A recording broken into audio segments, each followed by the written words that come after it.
Welcome back, everybody, to the Lil Will Learning Company. So, here's a particular situation that either parents have run into or maybe even teachers have run into.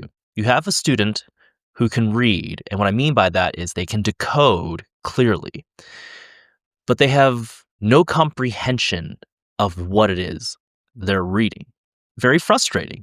Now, why is that the case? Well, one of the main reasons is probably their knowledge of vocabulary. Vocabulary really is the key.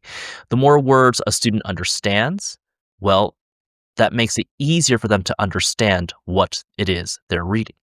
And the thing is, if you teach vocabulary the right way, it makes a huge difference. And there are many ways to teach vocabulary, but, well, some kind of just work better than others. Let's take a look. So I can first share what I personally did in my classroom. Typically, within my class, they read a lot of literature throughout the year. And before we would read certain sections of the book, I would first show them the vocabulary that would be coming up in just those particular chapters. Then they would do sort of a practice with it, such as, yes, they might have to look up the definitions, but they might also have to look at synonyms or antonyms of it, perhaps see it used within context and kind of guess the definition from there. The context was really helpful many times, but it was always related to something they were about to read. Then we would actually read within the novel itself. I'd point out the word. I might ask, like, hey, remember, what does that word mean? And, fingers crossed, a student actually remembered what the definition was. And then a little bit of practice afterwards. So there was really three main ways they would review that vocabulary, but it always started with before we started reading, kind of during the reading, and then something to review after the reading as well, tied to something that they were about to do, which in our case was the vocabulary. Now, for better or worse, it worked well, but since then I've always been curious, like, well, what else really works out there? What do other people use? What does the research actually say? So here are some pillars that really help to teach vocabulary and teach it very well and very efficiently. All right. So the first big pillar of how to teach vocabulary effectively is it must be taught within context. So it's related to a novel or literature that you're reading, or it might relate back to some history or science units that you're going through. It has to kind of delve back into that. It has to be tied into something. Just an isolated vocabulary list doesn't work as effectively as one would hope. You must provide some clear definitions, some examples of how it's used, maybe even like a quick story of maybe how the word is used correctly. And this is a big one, but having the students also restate it back in their own words, that helps a lot. And as long as you're taking those words, again, from something that they're about to do, a novel, a history unit, science unit, makes a big difference. I'll give you an example. The word reluctant. Like if you just said, hey, go look up the dictionary definition, and look, I'll be honest, I've been guilty of that. But if you just say, hey, look up the dictionary definition of it, well, that helps kinda. But if you gave them an example of like, hey, why is Ponyboy reluctant to run away with Johnny on this trip?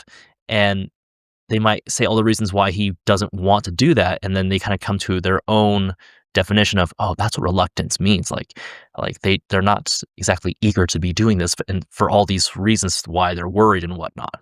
Just an example. The second pillar of teaching vocabulary effectively is morphology. So prefixes, suffixes, root words. Basically, it's teaching students how words are really built and put together. And it basically teaches them a pattern that goes beyond phonics. I mean, it ties back into phonics a little bit, but it teaches them a pattern amongst all these words. So those prefixes that go in the beginning of the word or the suffixes that go at the end, or for example, if you look at most sciences, they have the word ology, which just means the study of something. So biology or um, I don't know why I'm thinking of just biology, um, technology, the study of something, or to scribe or to script, which means the writing of something, those roots, those prefixes and suffixes, we call that morphology, it teaches students that there's a pattern to these words. And when you have a pattern that you can rely on, students can start to learn 10 to 20 new words a week just from pattern recognition. The third pillar of vocabulary understanding and vocabulary instruction is semantic networks. And basically, what this means is that all words are really grouped together in families. And one of the most efficient ways to really get through with that is synonyms, antonyms, other versions of words, and also just categories like is it noun, verb, adjective, so on and so forth.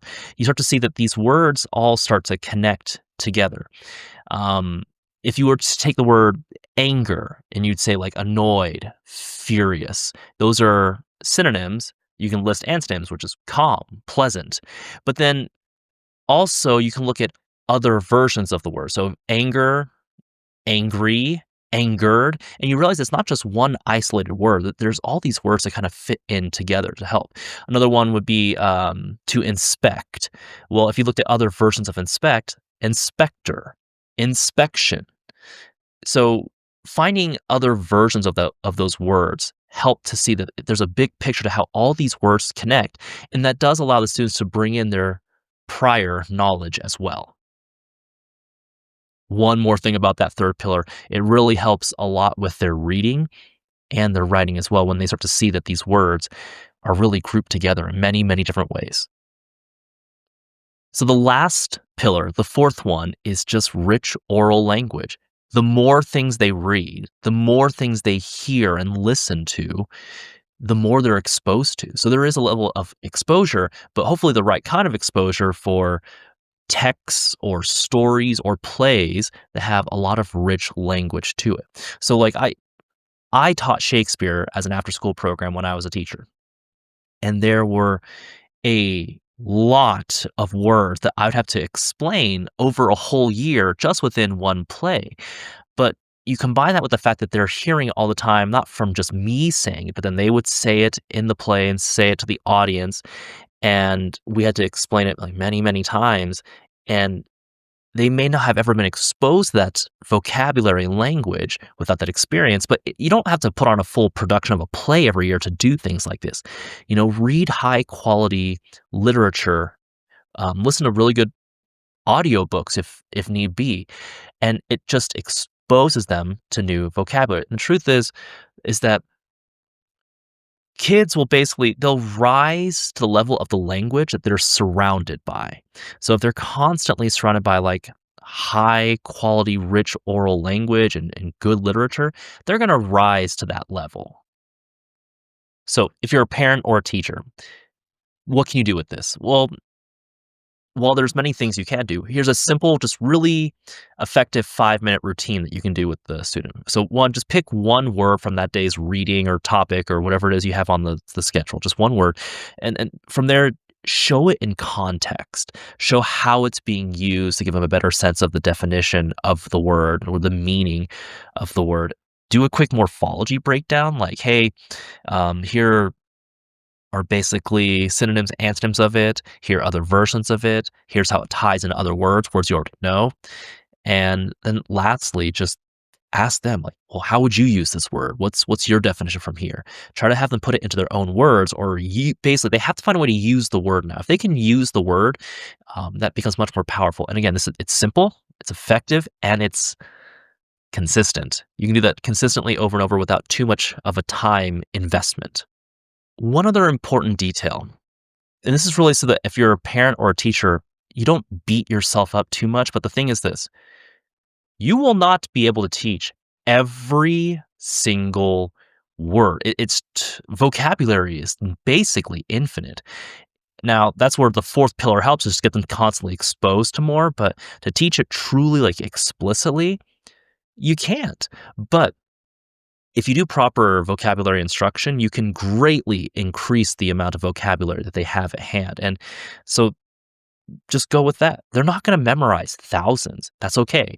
But give them a system, a repeatable system to work out the vocabulary that they're exposed to. And it'll make a big difference in their comprehension. Thank you so much for watching.